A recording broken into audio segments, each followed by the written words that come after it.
Hello guys, আসসালামু আলাইকুম। মেহেদি medicine corner থেকে আপনাদেরকে স্বাগত। আজকে আপনাদের সামনে কথা বলবো বিলেস্টিন ট্যাবলেট নিয়ে। তো এই বিলেস্টিন ট্যাবলেট কি এবং এই বিলেস্টিন ট্যাবলেট কোন কোন রোগের ক্ষেত্রে ব্যবহার করা হয়? বিলেস্টিন হাই ফিভারের উপসর্গ হাঁচি, চুলকানি, সর্দি, নাক বন্ধ এবং লাল জলযুক্ত চোখ উপশম করতে ব্যবহৃত হয়।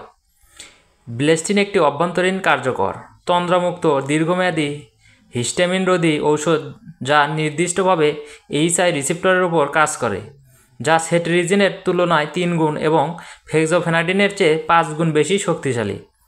উচ্চ মাত্রায় প্রয়োগ করা হলেও বিলেস্টিন মাসকারিনিক, সেরোটোনার্জিক, ডোপামিনার্জিক এবং নরএড্রেনার্জিক রিসেপ্টর সহ আরও 30 ধরনের রিসেপ্টরের প্রতি কোনো আকর্ষণ দেখায় না। বিলেস্টিন ট্যাবলেটের মাত্রা ও সেবনবিধি। প্রাপ্তবয়স্ক 12 বা তার বেশি বয়সের জন্য অ্যালার্জিক রাইনাইটিস, মূত্রাশয় এবং অ্যালার্জিক রাইনোকনজিটিভাইটিসের লক্ষণ থেকে মুক্তির জন্য প্রতিদিন 20 মিলিগ্রাম ট্যাবলেট নির্দেশিত। সর্বাধিক প্রস্তাবিত দৈনিক ডোজটি 20 মিলিগ্রাম বিলেস্টিন একটি ট্যাবলেট এবং এটি অতিক্রম করা উচিত নয়। যদি কোনো ডোজ মিস হয় তবে পরবর্তী নির্ধারিত ডোজ নেওয়া উচিত। অতিরিক্ত ডোজ নেওয়া উচিত নয়। 20 মিলিগ্রাম বিলেস্টিন ট্যাবলেট একবার খালি পেটে পানি দিয়ে গিলে ফেলতে হবে।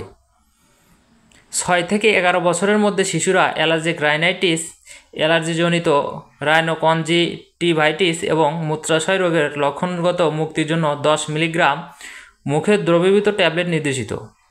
মুখ দ্রবীভূত ট্যাবলেটটি কেবল মৌখিক ব্যবহারের জন্য। এটি মুখে রাখা উচিত। এটি লালা দ্রুত ছড়িয়ে দেয় এবং সহজেই গ্রাস করা যায়। বিকল্পভাবে শিশুদের খাওয়ার আগে মুখে দ্রবীভূত ট্যাবলেটটি 1 চা চামচ পানিতে ছড়িয়ে দেওয়া যেতে পারে।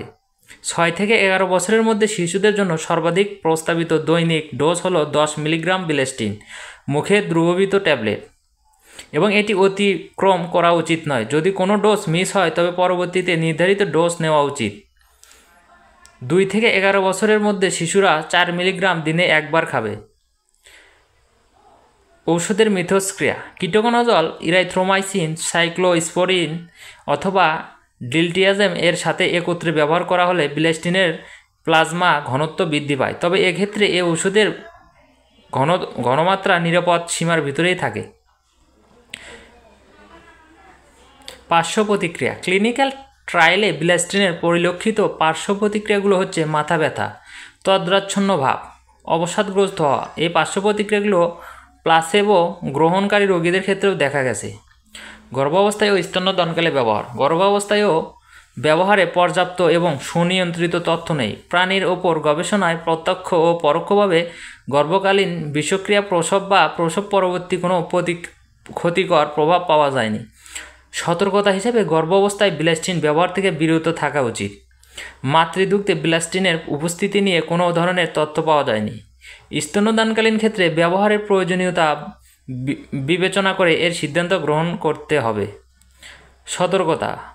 বিলেস্টিন 20 মিলিগ্রাম ট্যাবলেটের মাত্রা গাড়ি চালানোর দক্ষতাকে প্রভাবিত করে না, তবে এটা রোগীকে জানানো উচিত যে কেউ কিছুটা ঘুম ভাব অনুভব করতে পারে, যা গাড়ি অথবা যন্ত্র পরিচালনার দক্ষতাকে প্রভাবিত করতে পারে। Clinical trial.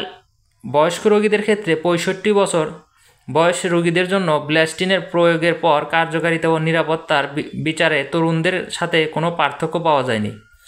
বৃক্ক অকার্যকর এমন রোগীদের ক্ষেত্রে বিলেস্টিন 20 মিলিগ্রাম প্রয়োগের পর রক্তে যে সর্বোচ্চ ঘনমাত্রা পাওয়া যায় তা স্নায়ুতন্ত্রের বা হৃদযন্ত্রের পার্শ্ব প্রতিক্রিয়া সৃষ্টির জন্য প্রয়োজনীয় ঘনমাত্রার চেয়ে কম থাকে।